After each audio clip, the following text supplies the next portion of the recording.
नमस्कार फ्रेंड्स, आज हम रिव्यू करेंगे लीप इंडिया आईपीओ की। यहाँ लीप का फुल फॉर्म है leading enterprise and asset pooling, जो कि एक केकेआर बैक्ड कंपनी है। यानी इस कंपनी को केकेआर फर्म का समर्थन है और ये कंपनी इनकॉर्पोरेट हुई थी साल 2013 में। ये एक सप्लाई चेन, एसेट पूलिंग और लॉजिस्टिक्स के फील्ड में काम करने वाली कंपनी है। सप्लाई चेन और लॉजिस्टिक्स तो आप समझ पा रहे होंगे, बट एसेट पूलिंग क्या है कि कोई एक पर्टिकुलर चीज़ को ना खरीद के उसे लीज़ पे लिया या किराए पे लिया जाए, तो इस प्रकार का काम करती है ये कंपनी। इसका मार्केट शेयर पैलेट्स के मामले में 90% का है, जो कि बहुत अच्छी बात है। जैसे समझिए, लीप इंडिया क्या करती है कि वो बहुत सारे लाखों के नंबर्स में वुडन और प्लास्टिक पैलेट्स, कंटेनर खरीद लेती है। Plastic pallets, wooden pallets basically तख्ते होते हैं, सामान रखने वाले।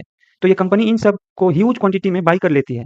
उसके बाद अगर किसी कंपनी को, जैसे एग्जांपल पे लीजिए टाटा हो गया या फिर डाबर या फिर गोदरेज, ये कंपनी हो गई। अब इन कंपनी को अपना सामान एक शहर से दूसरे शहर भेजना है, तो तब इन पैलेट्स, कंटेनर्स को ये सारे कंपनी लीप इंडिया से किराए पे लेंगे और फिर अपने डेस्टिनेशन पे पहुंचने के बाद कंपनी उन पैलेट्स और कंटेनर्स को लीप इंडिया के नियरेस्ट सेंटर पे जमा कर देती है। फिर वो लोग वुडन और प्लास्टिक पैलेट्स चेक करते हैं, उस चीज़ को मेंटेनेंस की ज़रूरत है या नहीं, और फिर वापस किराए पे। ऐसे ही ये साइकिल रिपीट होते रहता है और कंपनी का रेवेन्यू जनरेट होते रहता है। तो आशा करता हूँ कंपनी करती क्या है मैं आपको समझा पाया हूँ। अब देख लेते हैं इस कंपनी के फाइनेंशियल्स। यहाँ 3 साल का रेवेन्यू दिया गया है। रेवेन्यू में ईयर ऑन ईयर ग्रोथ है, एबिटा भी बढ़े हैं, प्रॉफिट आफ्टर टैक्स यहाँ पे दिख रहे हैं बढ़े हैं, बट प्रॉफिट मार्जिन जो है वो कमते आया है। एक बार कमा है, एक बार बढ़ा है, उतार-चढ़ाव है। जैसे कि फाइनेंशियल ईयर 24 में प्रॉफिट मार्जिन था 9.9 का, लगभग नियर अबाउट 10 का पकड़िए। उसके बाद फाइनेंशियल ईयर 25 में 7.74 का मार्जिन हो गया और अभी फिर बढ़कर 8.34% का मार्जिन हो गया है। तो मार्जिन में उतार-चढ़ाव है, जो कि एक नेगेटिव बात है कंपनी के लिए। और उससे भी एक नेगेटिव बात है कि बोरोइंग्स ईयर ऑन ईयर बढ़ी है।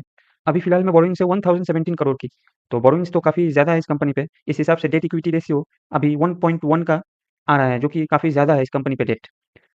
सीएजीआर 29.51% का है, जो कि ठीक-ठाक है। आरओई थोड़ा कम है 6.48%, आरओसी ठीक है 19.06%। ये आईपीओ बिडिंग के लिए 7 अगस्त से स्टार्ट हो जाएगा और बिडिंग क्लोज़ होगा 11 अगस्त को। अलॉटमेंट आ जाएगा 12 अगस्त को और लिस्टिंग हो जाएगा इस आईपीओ का 14 अगस्त को। इस आईपीओ का रजिस्ट्रार है मफजी, फेस वैल्यू रहेगा ₹1, प्राइस बैंड है ₹151 से लेके ₹159 तक, लॉट साइज़ रहेंगे 94 शेयर्स के। टोटल आईपीओ का इश्यू साइज़ है 2480 करोड़, 2480 करोड़, जिसमें से ओएफएस रहेगा 2000 करोड़, काफ़ी ज़्यादा ओएफएस है। और फ्रेश इश्यू सिर्फ 480 करोड़ ही है, जिसमें से 360 करोड़ बोरोइंग्स चुकाएँगे ये कंपनी। और फिलहाल में इस आईपीओ का जीएमपी चल रहा है 1.89%, जो कि नियर अबाउट ₹280 होते हैं। बट मैं आपको सजेस्ट करूँगा कि जीएमपी के भरोसे ना रहें, जीएमपी फेक भी हो सकती है। इस आईपीओ में रिटेल पोर्शन है 35% का, क्यूआईबी पोर्शन 50% और एचएनआई पोर्शन है 15%। ये इनके कुछ पीयर्स हैं। पीयर्स के कंपैरिज़न में लीप इंडिया का रेवेन्यू सबसे कम है और प्राइस टू अर्निंग रेशियो में पीई रेशियो सबसे ज़्यादा लीप इंडिया का ही है। तो वैल्यूएशन वाइज़ तो काफ़ी ज़्यादा लग रही है ये कंपनी।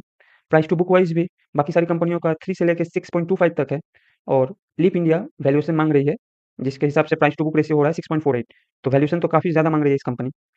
सवाल यही आता है कि आप इस आईपीओ में अप्लाई करेंगे या नहीं करेंगे? हमें कमेंट्स बॉक्स में लिख के बताएँ। इस आईपीओ में अप्लाई करने या ना करने की हमारी तरफ से कोई भी सजेशन नहीं है। फिर मिलते हैं कोई एक नए वीडियो में, तब तक के लिए टेक केयर।